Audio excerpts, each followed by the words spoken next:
రాజకీయాల కోసం, ఎన్నికలలో ప్రచారం కోసం లేకపోతే అవతల పార్టీ వాళ్ళ మీద అసహనంతో కానీ అనవసరంగా మహిళలను రంగంలోకి తీసుకురావడము, మహిళల చుట్టూ ఒక విధమైన భూత పురాణాలు, దాడులు లేకపోతే వాళ్ళను కేంద్రంగా పెట్టి రాజకీయాలు తీసుకురావడం అనేది ఒక తీవ్రమైనటువంటి అపశృతిగా, ఒక అవలక్షణంగా తయారైంది.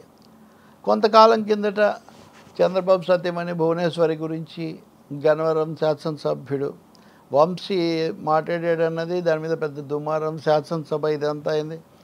మేము మాట్లాడలేదని వాళ్ళు అన్నారు. ఏదేమైనా ఇట్లాంటివి జరిగి ఉండకూడదు, ఇదేం మంచిది కాదని మహిళా సంఘాలు, రాజకీయ పక్షాలు అన్నీ కూడా భావించాయి, చెప్పాయి. ఆ తర్వాత ఆమె ప్రత్యక్ష రాజకీయాల్లోకి వచ్చారు. భర్తను అరెస్ట్ చేశాక ఇప్పుడు ఆమె కుప్పంలో ఉండి ప్రచారం చేస్తున్నారు. ఆ అంశం అలా ఉంది. వంశీ ఇప్పుడు నామినేషన్ వేసి ఎన్నికల ప్రచారంలో మళ్ళీ వెళ్తున్నప్పుడు అప్పుడు నేను నోరు జారి అలా అన్నానని అతను మళ్ళీ చెప్పాడు. గతంలో కూడా ఒకసారి క్షమాపణలు చెప్పాడు. నిజానికి వంశీ మాట్లాడినప్పుడు తెలుగుదేశం కంటే ముందే నేను ఖండిస్తూ ఒక వీడియో ఇట్లాంటివి ఎందుకు మాట్లాడతారని కూడా చేశాను. నేనేదో చెప్పబోయి ఇది ఇట్లా అయింది, నాకు ఆ ఉద్దేశం లేదు, అతను ఏదో దాన్ని ఇప్పుడు సర్దుబాటు చేస్తున్నాడు. ఏదైనా సర్దుకోవడము, క్షమాపణలు చెప్పడం అనేది మంచి విషయమే. కానీ అదే సమయంలో ఈ మహిళల పరమైనటువంటివి ఎందుకు పెంచుతున్నారు, పదే పదే ఇవే ఎందుకు తీసుకొస్తున్నారు, లీకులని, బ్రేకులని, ఇంకోటి అని తెచ్చి. ఇందులో ఇంకొక అంశం ఏమంటే ప్రత్యక్షంగానో పరోక్షంగానో రాజకీయంలోకి ఉంటేనో వస్తేనో అది వేరే విషయం. పులివెందులో భర్తతో ప్రచారం చేయటము, లేకపోతే ఏమైనా ఉగాది కార్యక్రమాలు ఇట్లాంటి వాటిలో పాల్గొనడం తప్ప ముఖ్యమంత్రి సతీమణి వైఎస్ భారతి ఎప్పుడు ప్రత్యక్ష రాజకీయాల పాత్ర లేదు. ఆమె సాక్షి చైర్మన్గానో ఏదో దాని బాధ్యత ఆమె చూస్తుండొచ్చు.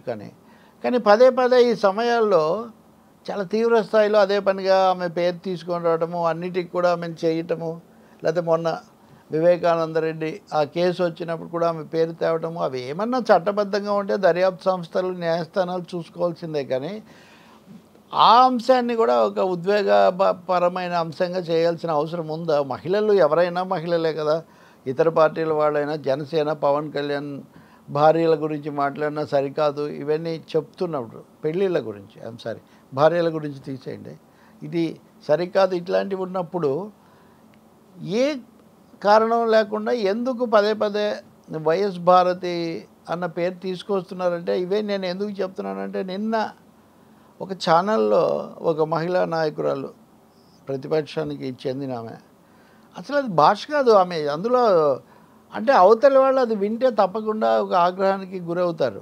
మళ్ళీ వాళ్ళు కనుక అదే భాషలో ప్రతిస్పందిస్తే అది మళ్ళీ కొత్త సమస్య అవుతుంది. ఎందుకు దాన్ని అంత తీవ్రంగా, అక్కడ విషయం ఏమైనా ఉందంటే కూడా లేదు, ఇవన్నీ చేయిస్తున్నారు అనే ఆరోపణ. కాబట్టి ఇవి ఇప్పటికైనా మిగిలిన 10 రోజులు ఎన్నికల ప్రచారం తారాస్థాయికి చేరుతుంది. కాబట్టి మహిళలను ముందు పెట్టుకొని పదే పదే ఇట్లాంటివి మాట్లాడటం, ఇవి మాట్లాడితే వెంటనే మాకే చెప్తారా, వాళ్ళకి చెప్తారా, మీకైనా వాళ్ళకైనా ఎవరికైనా కానీ ఎప్పుడు కూడా సమాజంలో మహిళలను గౌరవించాలి, అవసరమైనప్పుడు ఏదైనా రాజకీయ విమర్శ ఉంటే చేయాలి తప్ప ప్రత్యక్షమైనటువంటిది ఏమీ లేనప్పుడు ఒక విధంగా ప్రొవోక్ చేయడానికి, లేకపోతే సులభంగా ఈజీ టార్గెట్స్గా ఉండటానికి మహిళలను తీసుకోవటం అన్నది. ఇప్పుడు పులివెందుల్లో, కడప జిల్లాలో సరే ఒకవైపున కాంగ్రెస్ అధ్యక్షురాలుగా వైఎస్ షర్మిల, డాక్టర్ సునీత ఆమెతో పాటు ప్రచారం చేస్తున్నారు. వాళ్ళు కొంత చేశారు, తర్వాత మళ్ళీ కొన్ని కోర్టు ఉత్తర్వులు వచ్చాయి, ఆ తర్వాత వాళ్ళ శైలి కూడా కొంత మారి ఉండవచ్చు. పైగా షర్మిల అధ్యక్షురాలుగా వివిధ చోట్లకు కూడా వెళ్తున్నారు. మరోవైపున డాక్టర్ సునీత ఏమో ఈ ఆంక్షలు ఇవన్నీ ఏంటనే ఆమె కూడా ఆగ్రహం వ్యక్తం చేస్తున్నారు. అది వాళ్ళకి సంబంధించింది. కానీ అదే సమయంలో వైఎస్ భారతి కూడా అక్కడ ప్రచారానికి వెళ్ళారు. సహజంగా ముఖ్యమంత్రి భార్య స్థానికురాలు వచ్చినప్పుడు కనబడుతున్న స్పందన, ఆమె మాట్లాడుతున్న తీరు ఇవన్నీ ఛానల్స్లో వస్తున్నాయి. ఆమె అందరికీ ఇంటర్వ్యూలు కూడా ఇస్తున్నారు.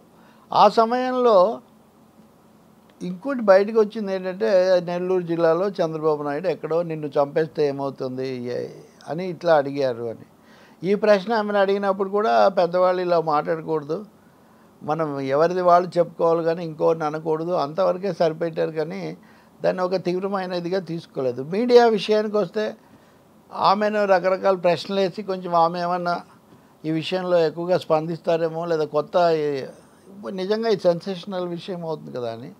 బహుశా ఆ విధంగా కానందుకు చాలా సంతోషించాలి. ఇంకా మూడోది, ఏదైనా నిర్దిష్టమైన అంశమో లేదా వాళ్ళ ద్వారా వచ్చిందో ఉంటే తప్ప, కొంతకాలం కిందట ఒక పెద్ద పార్టీ ఈ విషయంలో నిర్ణయం తీసుకున్నట్టు బాగా ప్రచారమైంది. అంటే ఏదన్నా ఈ వివాదం కొంత పెరగాలి అని అన్నప్పుడు మనం తప్పకుండా ఈ లేడీ సెంట్రిక్‌గా ఉంటే ఇది ఎక్కువ సెన్సేషన్ అవుతుందని. నిజానికి దీనివల్ల సమాజానికి కానీ, లేకపోతే రాజకీయమైనటువంటి అంశాల తీవ్రతకు కానీ పూర్తిగా నష్టం తప్ప లాభం లేదు. అది కూడా కాకుండా సంయమనం లేకుండా, లేకపోతే సభ్యత కూడా చాలాసార్లు లోపించే విధంగా ఇవన్నీ మాట్లాడుకుంటూ వెళ్తే పూర్తిగా ఇబ్బందికరమైన, లేకపోతే భరించలేని పరిస్థితులు వస్తాయి. నిన్న ఒక రాజకీయ పార్టీ ఒక నాయకుడు హెచ్చరిక కూడా చేస్తున్నాడు. పాలక పార్టీలు మీరు పదే పదే ఈ మహిళలను ముందుకు తీసుకొని వచ్చి మాట్లాడేటటువంటి పరిస్థితి మార్చండి అని. ఇప్పుడు పులివెందుల్లో చూసినా షర్మిల, సునీత వాళ్ళు చెప్పేది వాళ్ళు చెప్పుకుంటారు, ఆమె చెప్పేది ఆమె చెప్పుకుంటారు. ఫైనల్గా జరిగేది జరుగుతుంది. ఇందులో ఒకవైపే రైటు, ఒకవైపే కాదని ఎవరు ఎలా చెప్తారు? న్యాయస్థానాలు చెప్పాల్సిన విషయమే.